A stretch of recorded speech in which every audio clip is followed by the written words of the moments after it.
Welcome back to the LEC, where Schalke are about to take on Rogue. And that's a great matchup, but there's just one man that I want to talk about today. That is the man, the myth, the legend, the god, Gilius, the savior of Schalke, because when everything was going terribly for this team, week in and week out, they could not find a win. He came into the squad back in week 4 and shook things up for the team. And this is huge for Schalke because they didn't have an identity. They didn't have anything going right for them. But even in their loss, to start things off with Gilius, he was super active early on in the game. And the important thing here is it is not solo queue Gilius running around, killing lanes, getting early kills, and then doing nothing with it. It is actually him teaming up with Abbedagge on roaming champions in the mid lane to make a lasting impact in the game. And this is massive for Schalke because as a team so far this split, I felt like they don't have any cohesion. They don't have a clear direction that they can take within their game. So he came in with a plan. He came in with the skill to be able to back it up. And I think that if Schalke are going to find wins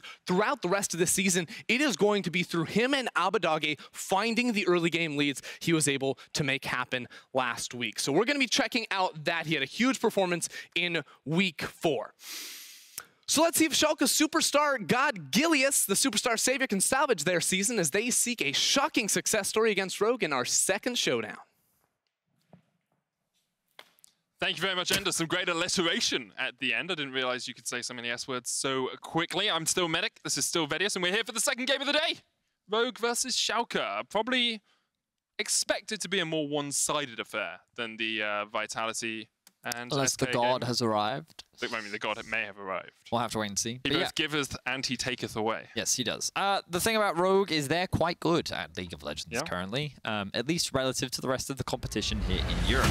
Because, as you may have noticed, they are currently sitting at 7-2 in our standings. They are tied with Mad Lions in first place, and a lot of the criticisms that the Rogue had was, okay, they can beat the bottom teams, but can they beat the top teams? And they actually did a pretty good job against the top teams, Medic.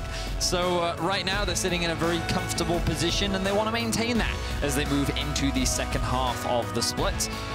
My question for Rogue is always going to be about, will they be able to maintain it and continue to elevate themselves? Because expectations are that teams will get better. They're going to find their footing in the second half, and we're going to see a little bit more consistency. And right now, I feel like Rogue have been rewarded for their consistency, because start from the split, we've seen the same level every single game. Outside of a couple of wonky drafts, I feel like Rogue has had a very good performance. So consistency, keeping it up while also looking to level up is kind of what we're looking at for Rogue. And then, of course, for Schalke, we're looking for something more, really. You know, like, it's been a tough split for them, and the chances of playoffs right now are very far away. The bright side for them is everyone's only at 4 wins. Exactly, right. So a bit of a win streak could actually close that gap between them and everyone above them. And historically, 7 to 8 wins has been where you need to be to make it into playoffs. Schalke only 6 wins away from that, Vedius, out of the 9 games that they have remaining. We're going to see the Ezreal, the Lee Sin, and the Olaf taken away here by Rogue. Kalista, Azir, and Thresh removed by Schalke. So once again, Syndra gets through the draft and isn't locked up. It's Volibear, probably for Inspired, but possibly for Finn in the top lane. The Flex Blick available with the Volibear. We've seen it be a huge priority ever since the buffs came in. I think it was last patch. And yeah, we saw it banned last game. We're seeing it first pick this game. Very strong early game jungler is usually where you see it. But as Medic was saying, it can, of course, be Flex. Twisted Fate, excuse me, very common priority here in Europe. The Orianna's kind of fallen off a little bit, but I think that she is still very strong in the current meta. What's fascinating to me is that the Syndra still hasn't been locked in. It wasn't locked in last game, and to my recollection, there were no further nerfs on 10-14 Medic to Syndra. The last nerf that she did had was 10-13. That was to her, I think it was her E. It went up in... I believe so, yeah. I'm pretty sure the cooldown went up on her E. And so, and we were still playing her last patch, you know? She was still high priority. She was still really powerful. So I'm really interested to see why this shift has occurred. A Q cost. Oh, okay, the Q cost as well. I know her E did get nerfed as well at some point too. But in any case, yeah, I'm very surprised that she's still not seeing play right now. But like, and it looks like we're not going to see her again, because the Orianna being locked in for Larssen, I think, is kind of to be expected. I think it's a very strong matchup into the Twisted Fate. It has a lot of power. The Graves pairing with the TF is pretty interesting to me. I look forward to seeing how this matchup plays out. I'm going to talk a little bit more about it once we actually get into the game, but you can see that Rogue have gone for a pretty strong team fight comp with the scaling aspects that they do have with the Aphelios and the Orianna. Like, they're going to have pretty powerful lane presence in mid. And now a large part of it comes down to what is going to be their setup with the top lane, things like Ornn. Yeah, I thought, yeah, Schalke immediately going to ban that one off the board. Trying to think, things like Nautilus may be very important here, because you kind of want that, not more frontline, you just want a little bit more of a reliable engage, and I think that the Nautilus can offer that. Also pairs it well with the Aphelios, but will struggle against an Ashe. Trying to think of what else. I mean, Maokai is a possible, but it's more like disengage. Like the engage from Maokai is quite hard to execute properly. If this was Vitality, I'd say perhaps a Sion could be picked, but unlikely that Rogue will go towards that. Finn does also play Kled, which gives you kind of a pseudo-engage as you run towards people. We'll see. At the moment, Rogue are going to get rid of some of these supports, the Braum getting taken away. I will mention the Ashe pick. Haven't seen it that much in the LEC, but it is rising to priority in the LCK. We're seeing a lot more of it over there. And it's a very powerful pick. I think after the Varus nerfs especially, she's kind of risen in power because she just does well into pretty much all the AD carries that exist right now in Ezreal and Aphelios. Kalista, I think, being the only exception, who is, of course, banned off the board. GP was the other one I was thinking about. But I wasn't sure if like you would want to pick it with Rogue's composition. I'll give you 50% of the credit for it, though. Yeah, and I was only thinking about it. You know, I wasn't willing to commit to that one, so I don't want to take credit for that one either. The Bard ban is actually pretty cool from Rogue because I think that we're seeing Bard is already very popular over in the LCK, and I was surprised we didn't see it more in Europe because when I spoke to a lot of supports, they actually said, no, it's not that great, honestly. And I was like, oh, okay, fair. But I think that what Bard does offer is very strong roaming support, has good engage. The ultimate has like a lot of different tools, and I think that in particular, it pairs up very well with things like Ashe to give you a very strong 2v2 lane, but also pairs up very nicely with things like the Twisted Fate to attack these side lanes as well. So I think the ban is good from the side of Rogue, and it's cool to see the Nautilus actually taken away from Rogue. So now they're kind of left with not many options in the support pool because there have actually been so many bans directed towards that role. You can't go towards something like a Karma. That was my thought. Maybe you go something like a Karma, because it is a little bit weak into the Nautilus, but it gives you some good push into the Ashe, which alongside the Aphelios is strong. But Leona, I think, looks like, Leona, powerful engage. And we had a chat about it a while ago about why Leona is so good into Nautilus and lane. I think it can be, yeah, because I think that Nautilus only closes the gap and makes it easier for Leona to actually set up plays. And onto an immobile AD carry like Ashe, I also think that it can be pretty easy to set up stuns. And it actually ties into the engage that Rogue is also looking for, because when you're running Renekton Volibear, it's just kind of a comp that runs in a straight line and kind of runs at you and wants to close the gap. The thing for Schalke right now, though, is that like the Ashe is pretty long range, but you also have this composition that's like, I always get worried because a lot of what we've been seeing recently is range versus Aphelios, right? And usually you kind of want to keep him at arm's length. Urgot, not really that long range. Graves, not really that long range. Twisted Fate's fine. Ashe is also probably fine, but then they're going to have to navigate their way around things like the Renekton and the Volibear. So I feel like that right now, the Aphelios is kind of set up for success when it comes to being able to team fight. And I think that's something that Schalke is going to have to be worried about. They need to take advantage of the fact that they have the Ashe Arrow, the Twisted Fate ultimate, and basically look for picks. Attack side, very similar to what we were talking about with SK last game.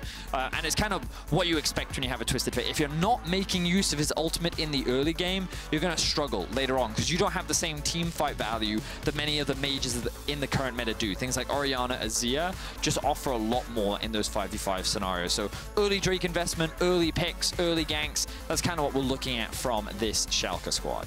Well, they are coming off the back of a win against Fnatic.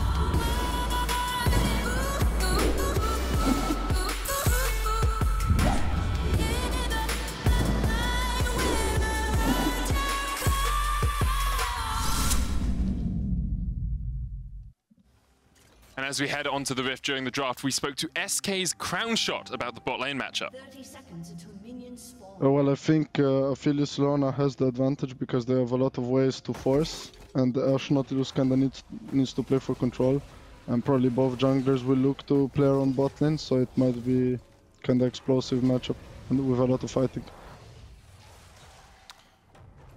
Thank you very much, Crownshot. Velios Leona have the advantage. He agrees with you, Vedi.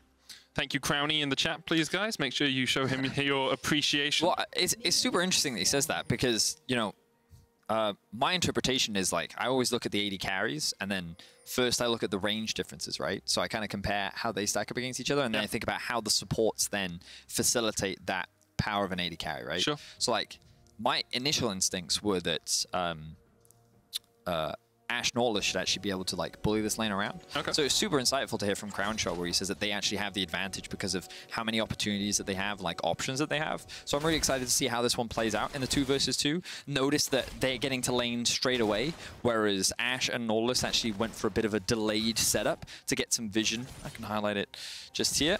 You can see that they kind of swept this out, this area of the map, and then they also dropped this ward to get a little bit of information as to where the Volibear was. Meanwhile, the Graves actually did a delayed invade up towards the top side, and they're trying to take away as much of the early jungle camps from this Volibear as possible. But this ward spots Inspired. So Inspired has only got his wolves from his blue side jungle. Yep. Gilius has been able to steal away the Gromp and the blue now, and they know Inspired is in here. So Schalke are playing with more information than Rogue are playing with, which is always a good state to be when you're looking at jungles early on. And it looks like Gilius isn't going to go across towards his blue and try and fight at it. Instead, he's going to accept Inspired have stolen this away and just go for a bit of vertical jungling. Yeah, we've actually got a split map going on right now where Gilius is going to be doing his blue into Gromp into red on top side, and this is going to give him control around the top side of the map, and Odoamne. Ooh.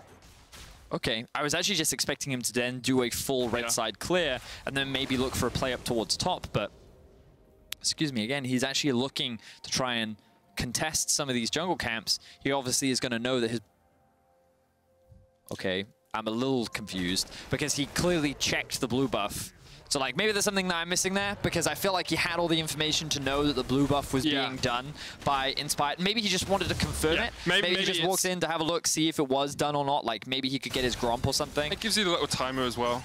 But I am surprised. I was expecting him to then do a full topside clear and then maybe look for a play onto Finn and then just kind of give Odoamne the ability to like... You can see that he's hard winning this matchup early on. So maybe they want to try and put this Renekton down very early as they actually look for a play in the mid. Abbedagge has stun card here though. Inspired's going to flash straight forward and Abbedagge flashes away, but the frenzied maul from Inspired will be enough to take the kill. Gilius getting chased off here towards the bottom side. Doesn't have smite. And I believe that was taken away by Hans Sama. Gilius now rooted across the wall and, well... It's all gone a little bit bad for Schalke early on here. Yeah, so I think here what Gilius was looking to do was try and secure the double Scuttle Crab. So he wanted to have... So there's a lot of things about this pathing that I'm like kind of have question marks around. Why? Because I think that what his plan was... Because the problem is you don't have priority bot or mid. So the thing you have to be careful of is Gilius is... that Hans Sama and Vander can do the bot scuttle. Yeah. But of course, it's dangerous for Inspired to go top. Why would he want to go top? None of his camps are top, right? But now, because Gilius tried to go for that when the bot lane had prio, Hans Sama actually steals that away from him. And Inspired gets the top side scuttle. So they end up getting double scuttle. Inspired is actually, I think he's ahead in the jungle matchup, because of course he helped get that kill in the mid lane as well. And so, yeah, I have a couple question marks around like what Gilius' plan was here in the early game. I think that his pathing didn't make a huge amount of sense to me, so I'm going to have to go back and look back at that one. But in any case, what we can see is an early advantage for Rogue. And the fact that Abbedagge's already lost his flash in the mid lane, I think he definitely should have flashed earlier. The moment he saw that Volibear running towards him, I think he needed to respect it a little bit more, because he ended up getting punished at the end of the day. So Rogue with the slight lead, and we're kind of still keeping our eyes on that level 6 mark.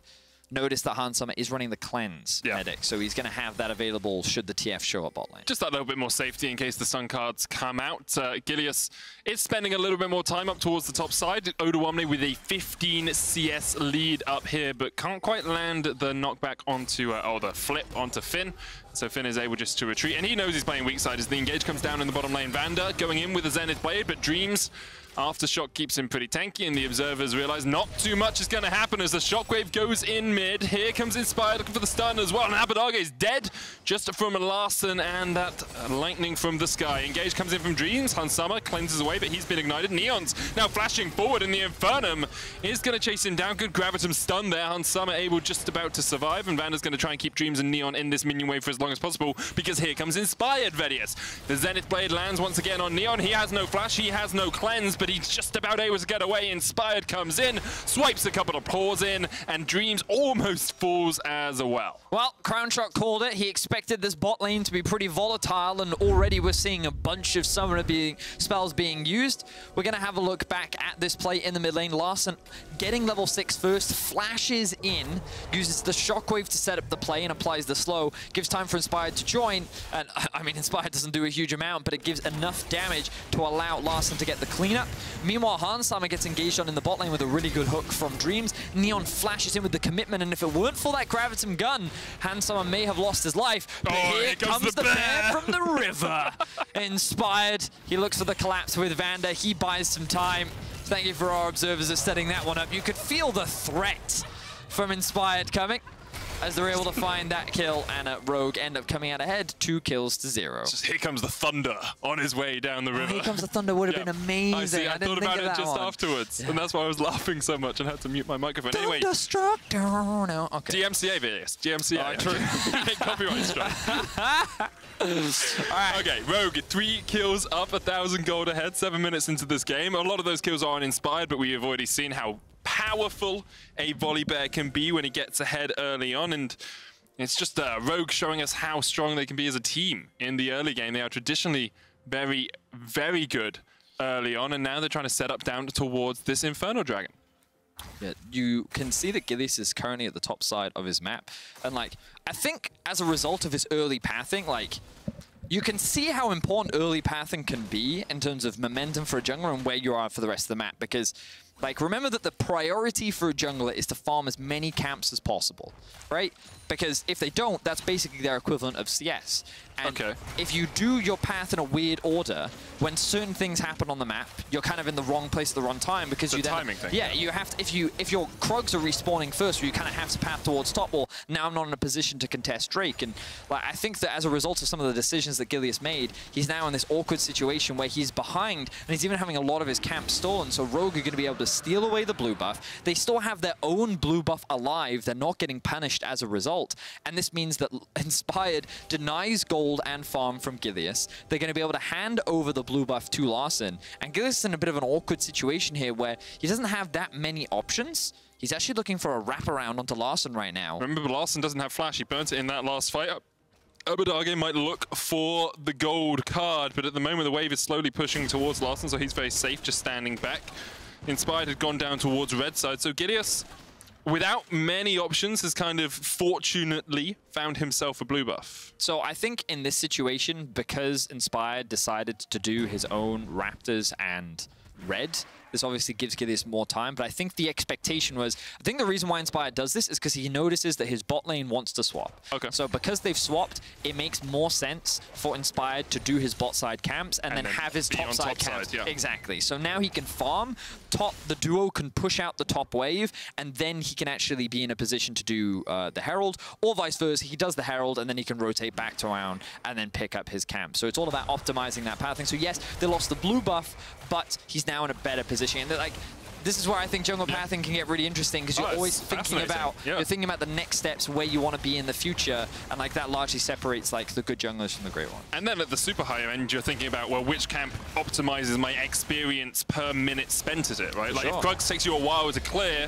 is it worth doing it, or is it worth going somewhere else and clearing something out? That's way too complicated for my beyond blood. me. Exactly. Ender is the person you got to ask for stuff like that. No, the thing with Ender is he'll say it in a way that's like, how do you not know this? This is the most obvious thing interesting. Well, obviously you do red buff into blue, into double scuttle, into Rift Herald, into the dragon, into a ward, right? Yeah, That's level 6 power spike. Yeah. Inspired here, looking for a fight in the mid lane as Abbedagge is able to get back underneath his tower. 10 minutes in, Rogue still have a small gold lead, about 400 gold ahead, but they have got the Rift Herald in their back pocket. They have got the Infernal Dragon as well, and Hans Sama is starting to scale up on this Aphelios. We've yet to really see that combination of ultimates I would have wanted from Schalke, the Destiny into Arrow into Depth Charge. I mean, I think a lot of it is because of what's been happening in the early game. You know, Inspired has just kind of been in much better positions in the map where it's made it hard for Schalke to set up a lot of these plays. And remember, Neon and Dreams did lose their summoner spells early because of that skirmish that happened, but Abbedagge is sitting at 0-2, so it's been really hard for him to roam around the map.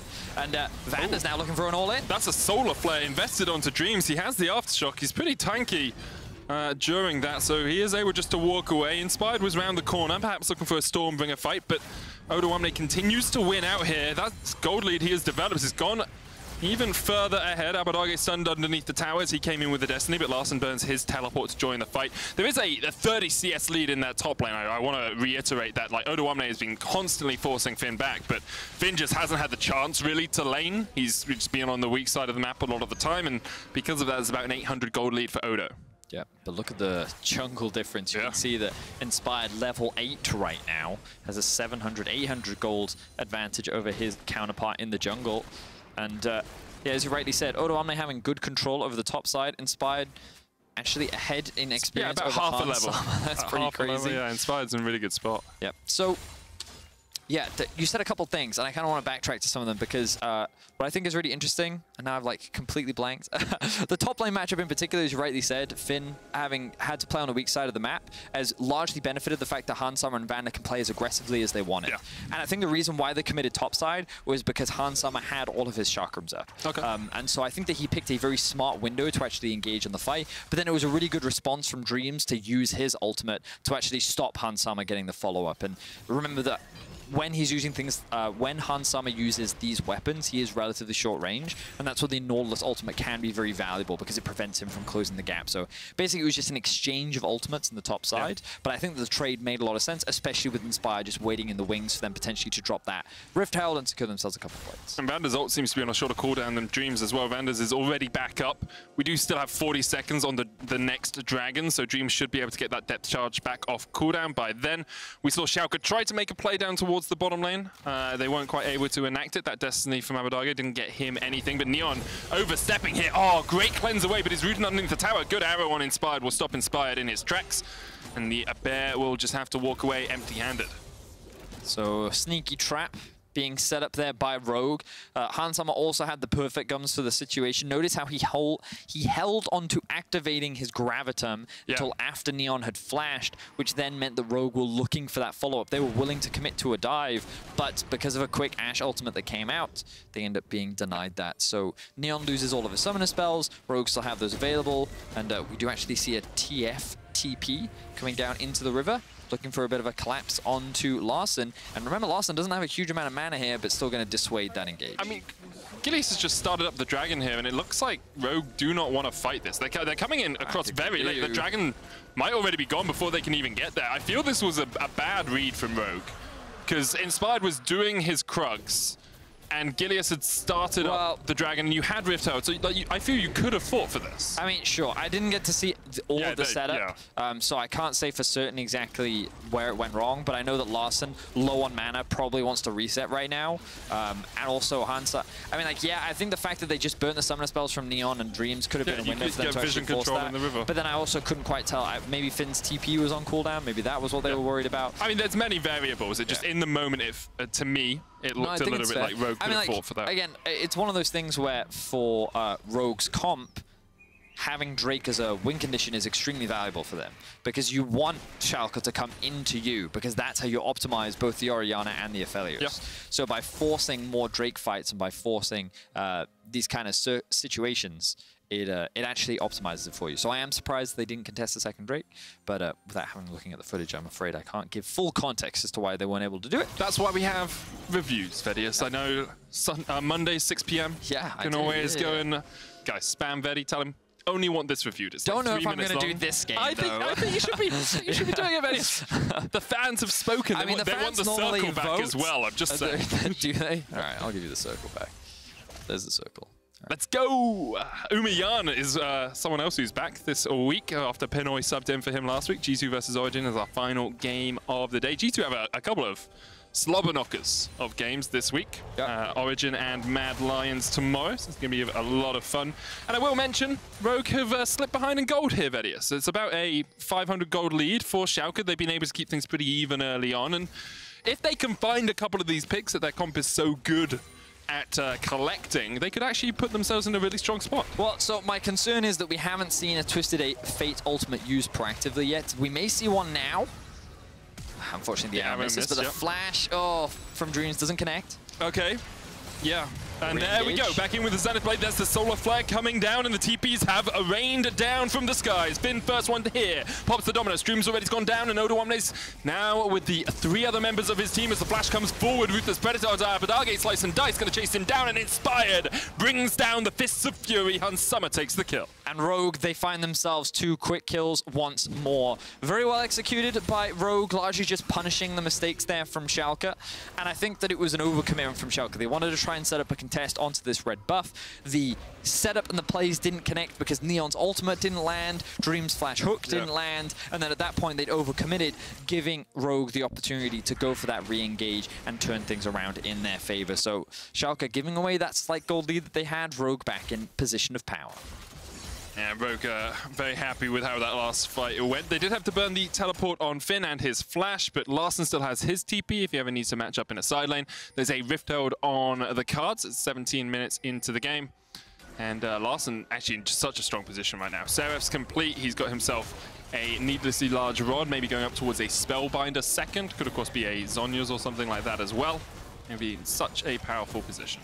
I think you're right. I think Spellbind is the direction that he's currently looking for. Either way, he's looking for more damage, which is, I think, a good position for Rogue to be in, considering that they will take down the mid-tier one. They're also going to get the Rift Herald as well, and I think that Larssen has largely dominated the 1v1. He's had a couple of ganks, but he basically could have solo-killed Abadage even without him. They've done this play before, and this is deja vu, Vetti. Exactly the same thing happened. Like, I guess you get Larsen's teleport out of it.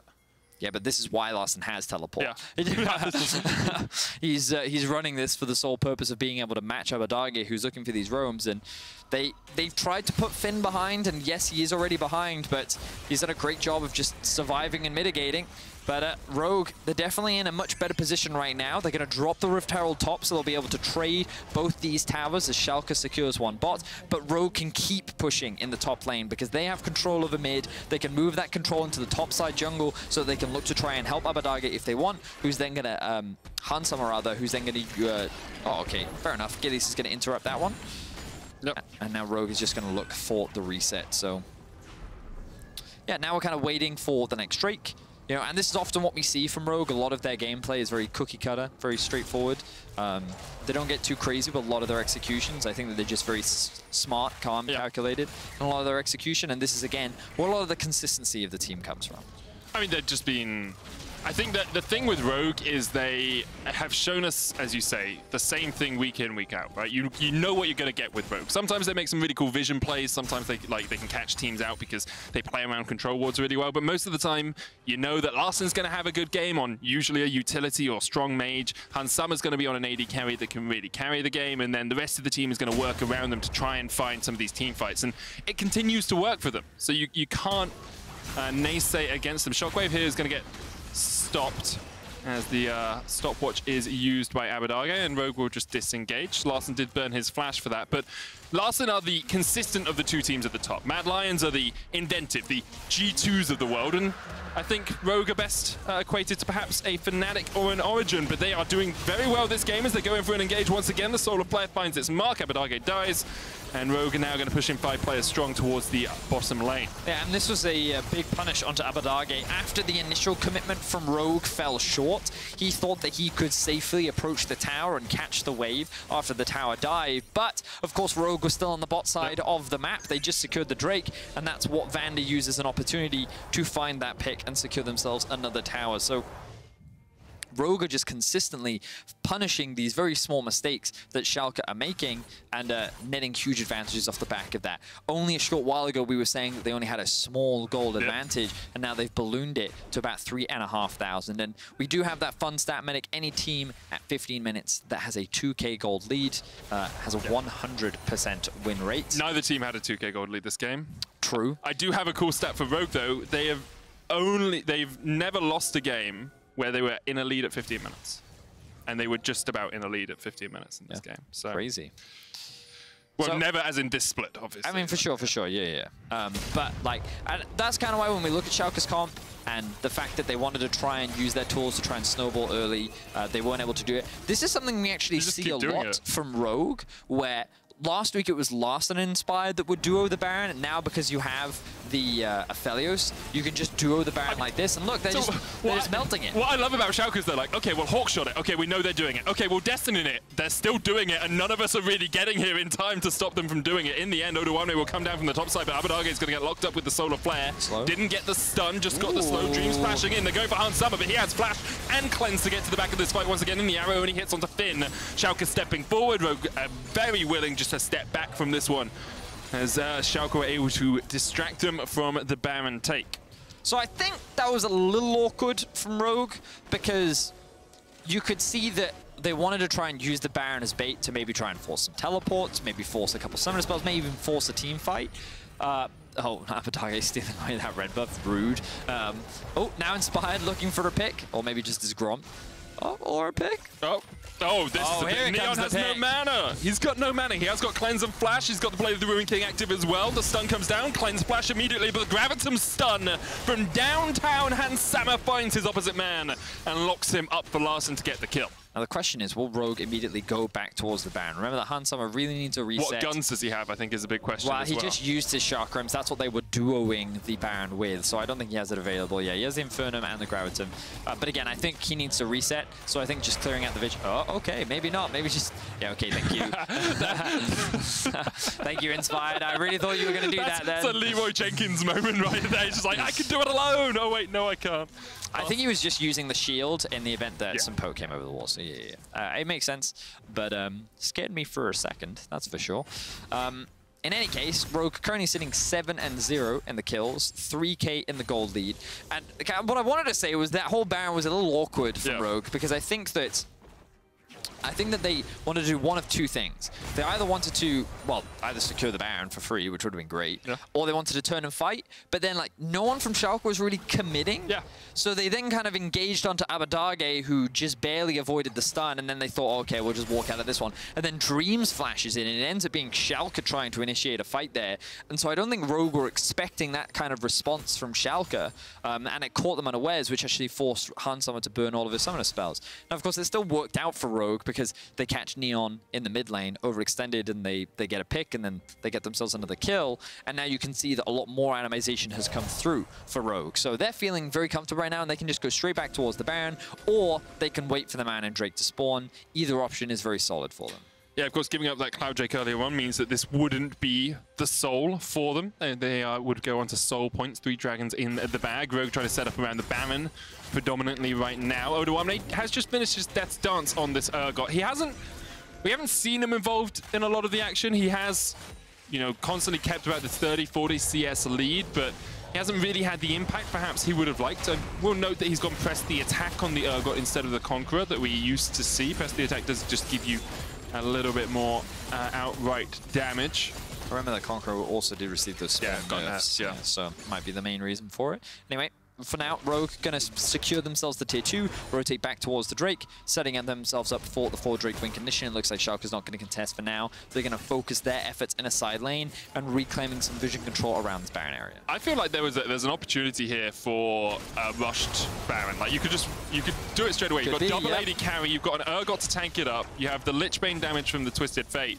It looks like Schalke aren't gonna go for it. They just decide for that deep vision, but I think there was a small window of opportunity there for Schalke. I like the idea, I just don't think that Baron's fast enough. Okay, even with Ashe and a Graves and an Urgot? Yeah, but TF was top, and I think that if the problem with Ashe in that position without Flash is if you do get collapsed on, you're dead. Sure.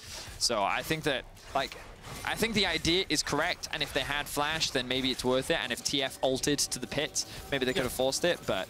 I think it's also a debate on how far behind you feel you are, right? Because that would have been more of a, hey, we're quite far behind, we need to do something play, and maybe Schalke don't feel that far behind. I mean, you look at the gold, it's only 3,000 difference as Gilius gets pushed into by Finn, Inspired chasing out Neon and Odoamne down towards the bottom side of this, but Schalke may still have a lot of hopes for the team fights and for how they can play out this game. Gilius stunned up, Solar Flare hits him with the stun, and the Dominus comes in as well, and Schalke have been split up across the side of the map, but Dreams is still alive, Gilius still alive, and Odoamne is going into the back of the fight. Abbedagge going in as well, and they've already killed out Hans Sama, and Schalke, your hope has been rewarded. A double for Odo, killed in the end by Vander, but now Abbedagge has a flank position. Neon has full HP, full mana, and Rogue are ticking away down to half on Larssen and Finn.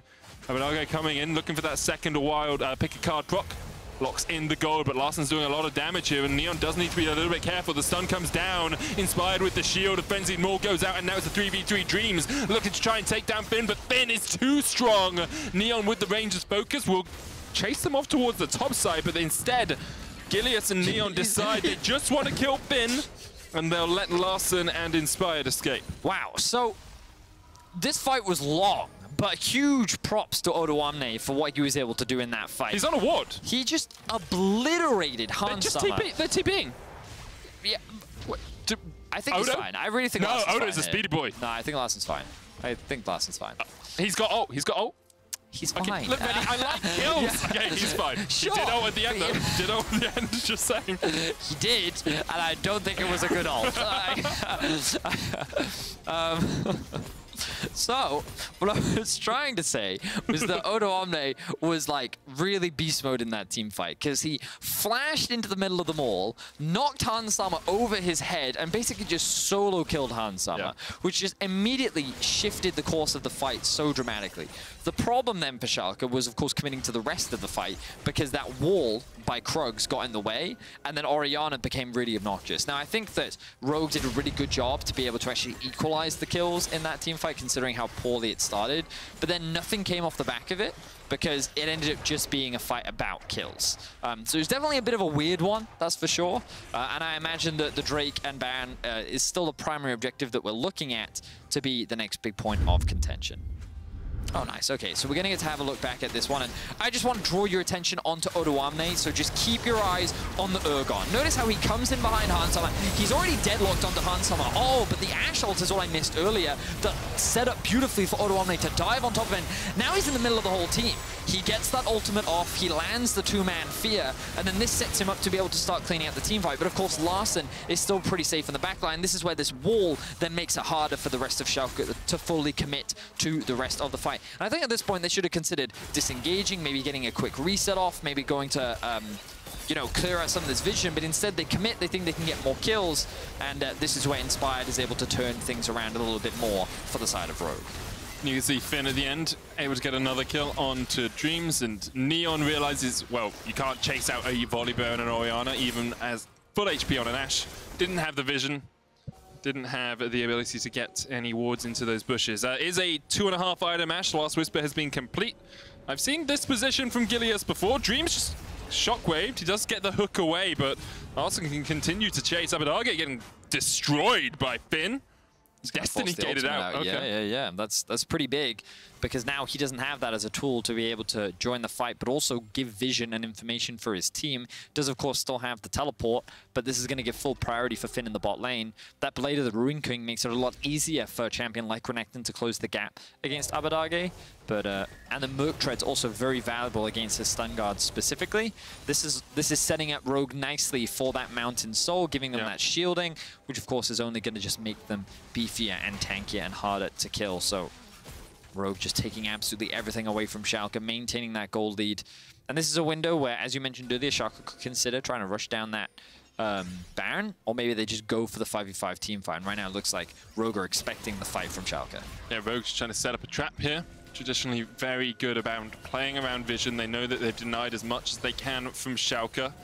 The fast out alteration in the pit will spot them out, but it's been cleared away. Schalke going to step forward. They're looking to get rid of this soul, but here comes the Zenith Blade. Gilius almost solar fled. The stun goes down onto Vander, and Vander's almost dead before the spike really begins. Able to flash away back into the pit. The Gravitum comes down, but the stun's going to land onto Inspired. Gilius gets in, gets Vander. Hans Summer's going to chase him away, though, and the God is almost dead. Manages to survive, but the hook lands onto Hans Summer, but the shockwave is perfect from Larssen.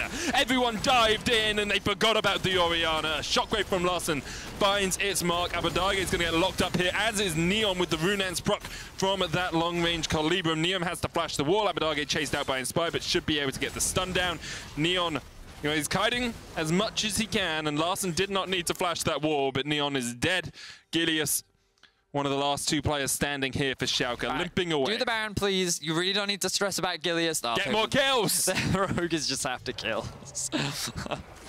It makes the scoreboard look better. 14-4 is better than 13-4. But winning also makes the scoreboard look better. No, it doesn't change the scoreboard at all. I mean, like, the argument you could make is that they just want to remove the jungler so that he can't steal, which, sure, I think that's fine. But in any case, now they're going to start off the Baron. Abbedagge will secure that mid-tier 1, but won't be able to get much off the back of that. So Rogue get themselves the soul, they win themselves a team fight, they have themselves a Baron, and they should be set up to end this game. You can see just how strong Rogue's team fighting is from that last fight. The shockwave, the dive in with the Stormbringer from Inspired, which is perfectly layered on each other.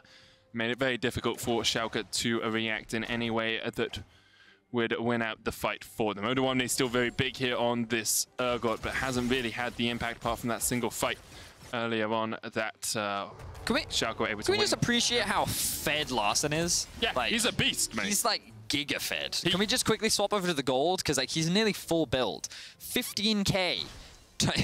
Oh, also, cool graphic. So he is so fed. Like, he's had such a solid game. I think a lot of it has been Inspired setup. Like, I thought Inspired was really good in the early game, but these team fights, one of my criticisms for Larssen in the first half of the split was his positioning in team fights. I think he's been pretty flawless this game. As he lands another shockwave, he'll get himself another kill, pan out those KDA stats, and now Rogue is looking to end this game. We said it at the start, Vedius. God giveth and God taketh away. And right there, Gilius just overstepped a little bit. Rogue were willing to run him down, and now they're looking for those Nexus turrets.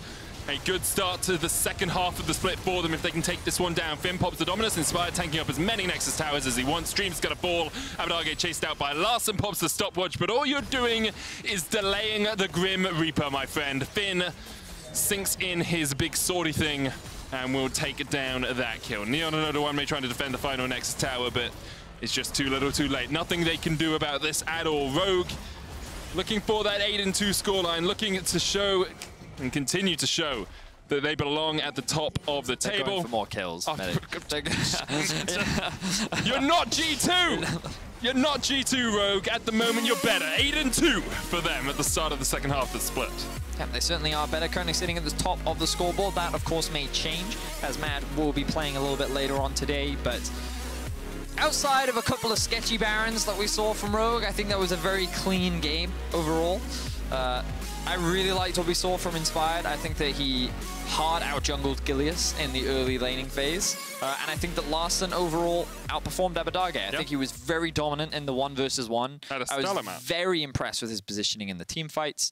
And I think that if they can maintain this level of performance, of course, they're looking good. Poor Finn, of course, was left on an island, did get bullied out a lot. He had some impact near the end of the game. And in fact, he's even there in your key player of the game, at least on Twitter. Finn for playing weak side, you know, being able to... Yeah, maybe show some love to the weak side players, you know? Yeah, Inspired and Larssen are your other options. You can go for either of them as well. I think Larssen definitely had the best team fights. Based on my experience in Twitter votes, it's normally the player with the best KDA. So I'm thinking they're going to vote for Larssen. Larssen! Well, after the break, Dracos is going to check in with Inspired, who is obviously going to lose the vote as Rogue move up to first place.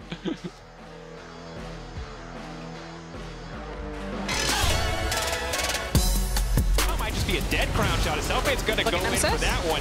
Disastrous play from Crown Shot. Unfortunately bad, as now the rest of the team fight should be a pretty easy clear for Fnatic, because once they get the momentum in their favor there, it's really nothing to stop them here. They're going to start to wipe SK off the face of the Rift. The Misfits is very much in the same shoes as us right now. They very much, from one game to the other, play something different, and they're not really sure if it's the way to win the game. Try and survive as Kobe goes in, there's a fake score as well. Just jumping up to the back line, and Shadow's already fallen. Kaiser's going low as well, and Kazi will get chased down by the Kalista. Fnatic, I mean, they should be better than what they are, but I think their mid lane and their bot lane are just too AFK in the early game.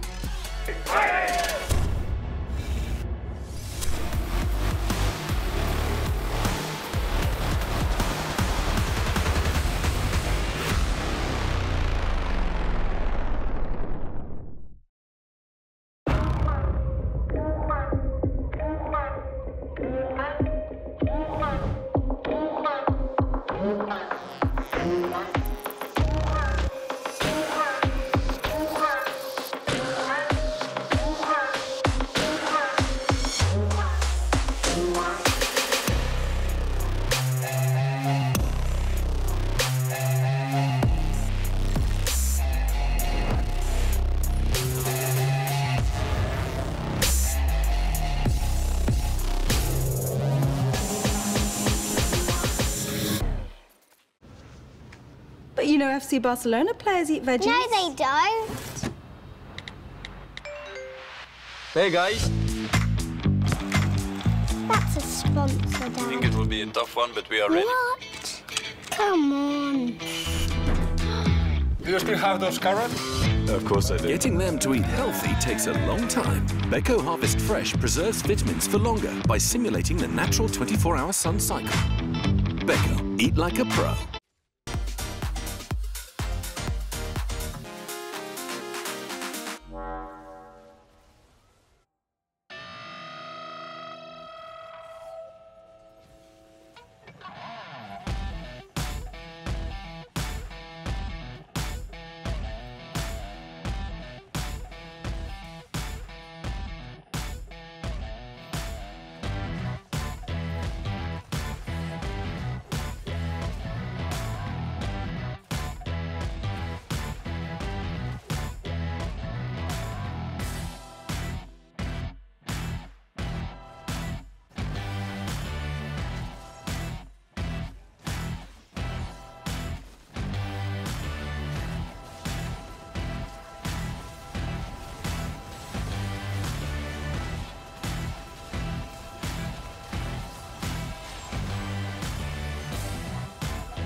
Hello and welcome back to the LEC. I'm Dracos, joined by none other than the victorious Inspired after, I'll say, a very, very one-sided game against Schalke. Inspired, I got to talk to you a little bit about this early game pathing, man, because you were in mid lane, you were finding kills right off the bat. How much of what you were doing in the early game was planned in draft, was planned coming out of Champion Select, and how much of it was you adapting on the fly based on what Gilius was doing? I would say that it's a little bit of everything, because obviously when you play Volibear, it's an early game champion that has really good gank setup, but also ganking is really hard, I would say, because it's not just you need to go to the lane, but also your laner needs to position the wave well for the gank. So for example, we had a winning matchup in the mid lane, Orianna into TF. Then if my mid laner will play well, he can make the wave pushing into him. That Twisted Fate will either have to overextend to catch the CS, and then he's gankable, or he will have to drop the CS, so we will get lead no matter what, even if we gank or not. And Larssen played the lane really well, so he set up many ganks for me. And this is what we want to do with this comp, like Orianna Volibear, because we are stronger in 2v2 fights. So yeah, I think it's a lot of work done by me, but also by my mid laner. Yeah, that definitely carried through. Larssen winning out on Kia Player of the Game. I feel like, given that you were the man who was in his lane 24/7, that maybe it should have been you, but Larssen obviously popping off. Can you talk to me a little bit about your guys' relationship? Because especially in this game, and just in general across the split, we've seen, you know, jungle mid synergy as something that we always talk about. Your jungle mid synergy with Larssen has looked fantastic. What's your guys' relationship like behind the scenes? Well, we play with each other for a really long time already. We are good friends, but we are really different personalities. He is more like a calm guy outside of the game, and I'm the crazy one. Like, I'm making a lot of jokes and stuff. But I think it's good to have like two types of people in the team, so we match well together. And about our synergy in the game, I think he likes to play the champions that are really good in the lane. So I have to play the supportive kind of role, because I think it's easy. Right now the meta is that you can play carry junglers, but you kind of need a setup in mid lane. But we like to play the carry mid laner and have a little bit more setup in the jungle, because that's what we like to play. All right, now is that a team? As a final question, is that a team decision? Because I know from watching solo queue junglers, it's like you love the Nidalee, you love the Graves, you love when it's all, because you yourself hold two accounts at the top of the challenger ladder right now. So I get that on stage you have to play the Volibears and the things that are going to set your team up. But you personally, are you a man who prefers more of the Nidalee, more of the farming, more of the carry style junglers? I think every jungler prefer to be carry and farm a little bit more to be really impactful in the later stages of the game, to like be able to 1v1 people or do some outplays. But I think being able to play on the low econ, like not farming many camps, being a little bit behind two carries, but being able to position well in the fights and do the good early pathings, I think it's also pretty fun way of playing the game. So I mean, I can adapt to both, but I would rather play carries in the end. That's what I like to hear. Thank you so much for taking the time to talk to me, Inspired. Enjoy the rest of your evening, and of course, good luck on your matches tomorrow. That's going to do it for us here from the desk. When we return, it's going to be game 3 of the day. Nothing other than Fnatic versus Misfits, a rematch after a heartbreaker for Misfits in week 1. We'll see who comes out on top after this.